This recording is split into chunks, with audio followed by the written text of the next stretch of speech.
Hello, I'm Luke Greiner, a labor market analyst with the Labor Market Information Office at DEED. I research, write publications, and conduct outreach about Minnesota's economy.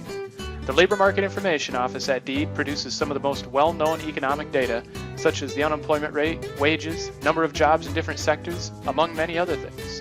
But today I'd like to tell you a little bit about a fascinating tool we created called the Graduate Employment Outcomes. This tool allows you to look up different college majors and see their employment outcomes of the graduates. For anyone looking to enroll in college, it's hard to underestimate the value of understanding the return on time and money spent to achieve higher education. After all, education, like all investments, doesn't offer a guarantee. There's no guarantee that graduates end up in high-paying jobs. But if this is very important to you or a prospective student you know, well then it might help to know a little bit about the others that have gone before you. And that's the basic idea of this tool. We can look at previous graduating classes by award and major, and then learn what happened to them when they entered the labor market after college. A unique feature of these data is the high quality from using Social Security numbers to match graduates to wage detail records. This means there are no surveys used and the information is incredibly robust. The biggest limitation is that the outcomes represent only the graduates who worked in Minnesota as identified in the state's unemployment insurance wage records. Although about 95% of Minnesota businesses report wages, people employed by federal agencies, self-employed, or employed in other states are not included. Why wait until after graduation to find out the earning potential for different degrees or certificates? A bit of knowledge on the front end will help you make more informed and thus better decisions. But don't take my word for it, see for yourself.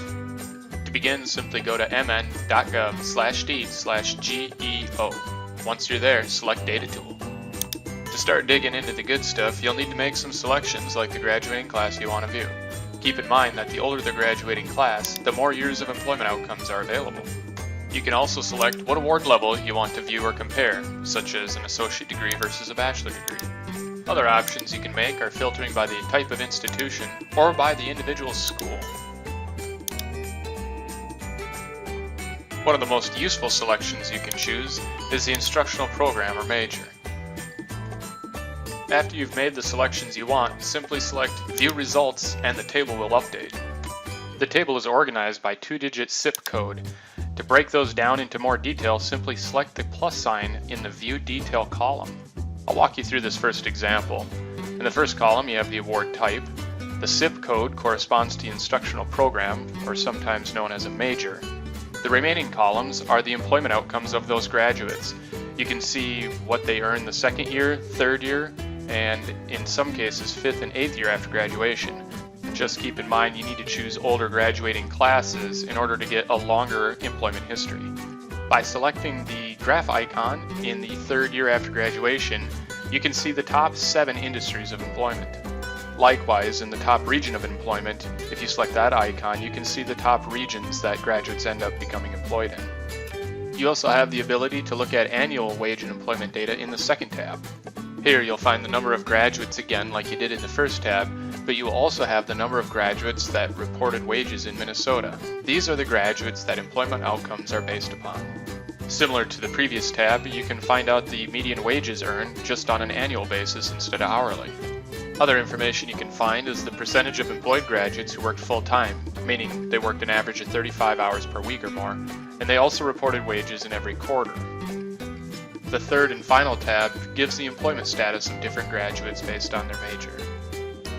The percentage of graduates with reported wages in Minnesota is the first column, followed by the share of graduates who are continuing their education and not found in wage record, and finally the graduates that have unknown employment outcomes. These could be graduates who find employment in a different state.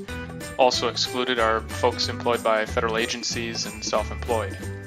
I hope you found these data as interesting as me, but if not, you should at least find them useful. The Graduate Employment Outcomes tool is key to helping college-bound students understand their wage potential after completion, just one of many important factors when considering whether to pursue higher education.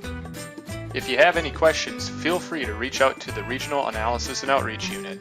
We'd be more than happy to help.